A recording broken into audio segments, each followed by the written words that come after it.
Lead is one of the oldest occupational health hazards.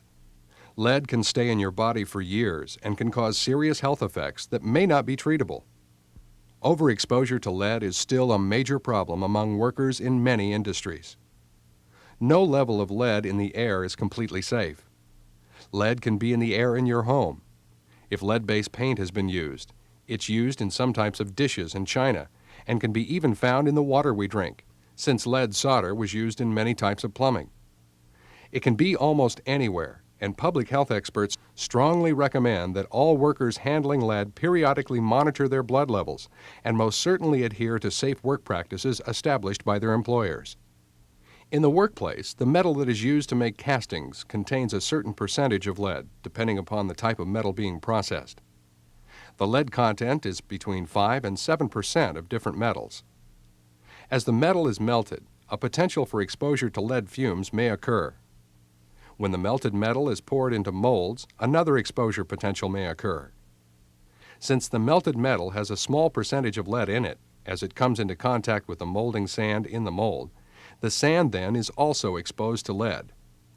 As castings are shaken off, cut off, and ground, exposure to lead dust and particles contained in the brass casting or other type of casting is also a potential for possible lead exposure.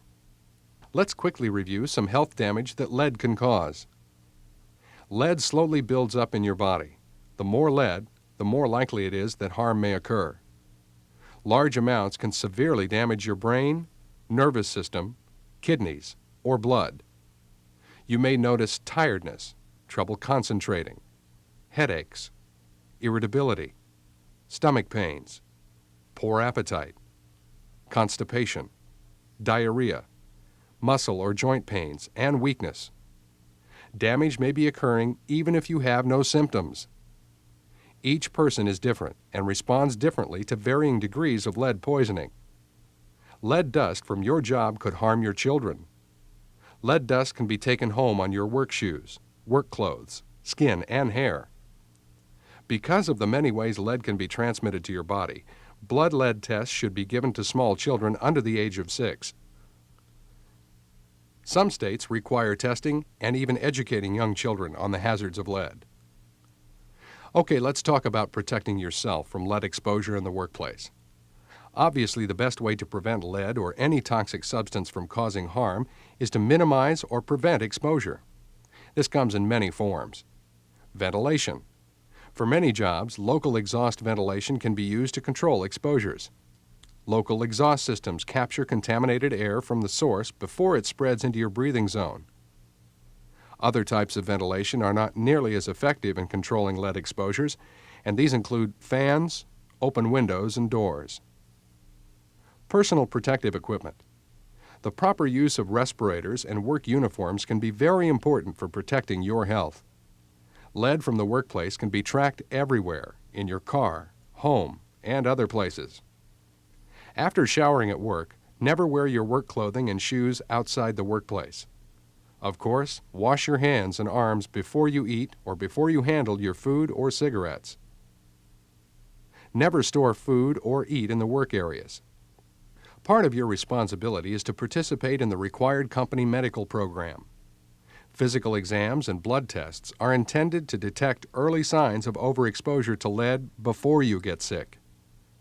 Another important part of protecting your health is to use the proper equipment for cleaning floors, walls, and other surfaces. A special vacuum or wet mop should be used to remove lead dust from surfaces. The vacuum must be fitted with an HEPA or high-efficiency particulate accumulator. An HEPA filter collects very fine lead dust particles. This fine dust is easy to breathe into your lungs, and a vacuum without this HEPA filter will just recycle the dust back into the workroom air through the exhaust system. Keep in mind the dust collected is a hazardous material and must be treated as such. Above all, before you eat, drink, or smoke, be sure to wash your hands, arms, and face to keep any lead from being ingested. To advise you of what safety standards are required in a lead environment, let's review some basic safety requirements and responsibilities. First of all, there are regulations regarding the amount of lead in the workplace air, measured over an 8-hour period of time. If these levels are exceeded, your employer must set up an air monitoring program to determine the typical daily exposure level for each job classification in each work area on each shift. Employers must notify their employees in writing of the results of this monitoring, which reflects their exposure. Employers must repeat air monitoring at least every 6 months and notify workers in writing of these results. If workers are exposed at or above a certain level for more than 30 days each year, the employer must establish a medical surveillance program. There are PELs, or permissible exposure limits, which means that exposures above a certain level part of the time and under certain levels part of the time, but they average out to be a safe level over an 8-hour work shift. Employers are required to control air lead levels so that each worker's exposure does not average more than the permissible exposure limit over any workday. If monitoring determines that these air levels are greater than the permissible exposure limit, employers must monitor every 3 months. Let's take a minute to help you understand a blood lead test. Generally, a blood lead test reading below 20 means that lead exposure is typical for adults. In children and pregnant women, any amount of lead reading may not be safe. If your reading is between 40 and 20, this means you should probably see a doctor and have blood lead tests every 6 months. Lead hazards in your workplace should be reduced as much as possible. Between 40 and 50 readings, the employer must arrange for the employee to be checked by a doctor once a year and to get a blood test every 2 months. In this case, the employer must reduce lead hazards in the workplace.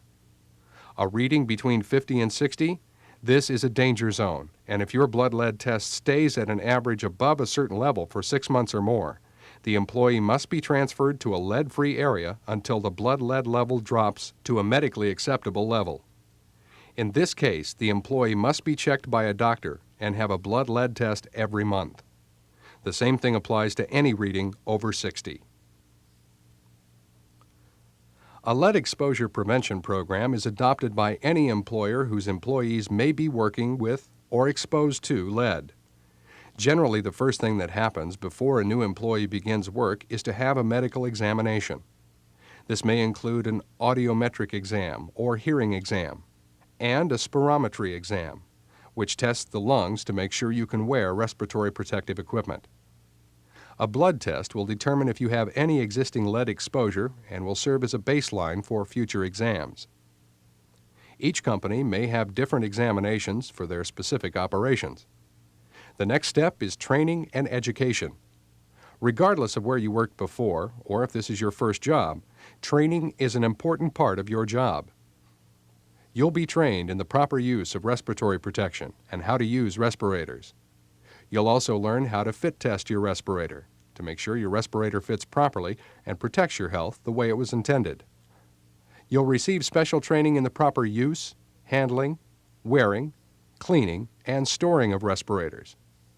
Respiratory protection, when required, must be worn and worn properly at all times when you're working in an exposed area. Respiratory protection is for your safety and health, so be sure to follow proper procedures. The cleanliness of the facility plays an important part in lead safety. Air exhaust systems provide some air cleanliness, along with sweeping equipment, plant cleanup, and of course through your efforts on a daily basis by cleaning up spills, you can help maintain a clean and healthy workplace. Employee hygiene is also part of your responsibility. Clean uniforms are generally provided in lead operations, so these uniforms can be properly cleaned by an industrial service, knowledgeable about lead, and therefore can take appropriate precautions for their employees. Be sure to keep uniform closets clean and dirty uniforms in their proper bins. Washing your hands and face before eating or smoking is very important to prevent lead from being ingested into your body. Cosmetics should never be applied or used anywhere in the production area. Lunchrooms are completely segregated from lead production areas, also to prevent exposures. About smoking. Smoking can accelerate induction of chemicals into your body and bloodstream up to 90% faster than if you don't smoke. Anyone who smokes should take specific precautions to never smoke around any chemicals, lead, or other types of hazardous materials. As you've already been told, medical tests are an important part of keeping you healthy. The results of your medical tests are confidential and they're maintained for a minimum of 40 years. You have the right to see the results of any medical examination results. Over the years, it's been determined that workers who comply with company policies, procedures, and appropriate medical exams take their job responsibilities seriously and have a good attitude about safety and won't have any problems in the workplace environment. There have been many instances where employees are exposed to lead while off the job, performing off-duty work such as sanding and painting automobiles, using lead-based house paint, drinking water from lead pipes, breathing gasoline vapors which contain lead, and using plates or imported stoneware dishes which contain lead. What we're trying to say is safety is a 24-hour-a-day habit. At work, you have a number of controls such as ventilation, housekeeping, respiratory protection, and others. But off the job, many people forget that hazards can be found almost anywhere. It's up to you to use your good judgment and think safety while on and off the job. As a review, and also to add a few more safety tips, let's go over some safety requirements that apply to almost every company. 1. Any accident, illness, or injury should be reported to your supervisor when it occurs. 2. All unsafe conditions must also be reported when identified as hazards. 3. Wear proper eye, face, hearing, head, hand, foot, and respiratory protection in those production areas requiring personal protective equipment. 4. The use of compressed air to remove dust and dirt from clothing or from a person is absolutely prohibited. Vacuums are provided for dust removal as necessary. 5. Use proper walkways or crossovers when your job requires you to step over conveyors or other elevations. 6. Naturally, horseplay or practical jokes have no place in a work environment. 7. Operation of any machinery with loose, missing, or improper guarding is prohibited. 8. During equipment maintenance or service, that equipment must be shut down electrically and mechanically and be locked out and tagged. Only the person installing the lock and tag may remove it, unless the job is passed to another authorized person on another shift. Equipment operators must not remove any locks or tags. 9. Unrestricted access to all electrical panels, switchgear, and fire extinguishers must be maintained at all times. 10. Glass containers such as soda bottles are prohibited in the production areas or any area where they could be broken and contaminate the sand system or other process. 11. The use of any intoxicating or controlled substance or reporting for work in an intoxicated state is absolutely prohibited. There are other rules. However, it's up to you to fully understand and follow your company's policies and procedures. Taking shortcuts, working in an unsafe manner, or disregarding safety rules is generally the cause of most workplace injuries. If you take the responsibility for safety, think safety on every job you perform, it's difficult to have an accident. It's really that simple. In a production area where lead is processed, there are unique hazards that can adversely affect your health and safety, so you need to use extra caution. Follow all safety and health rules, and take the time to make your job safe and healthy. If you have any questions, or you're not sure about something, ask your supervisor. In a lead processing facility, you're in control of your health and safety. Make sure you know what to do, how to do it safely, and then use your good judgment to make your workplace a safe and healthful place in which to work. Thank you.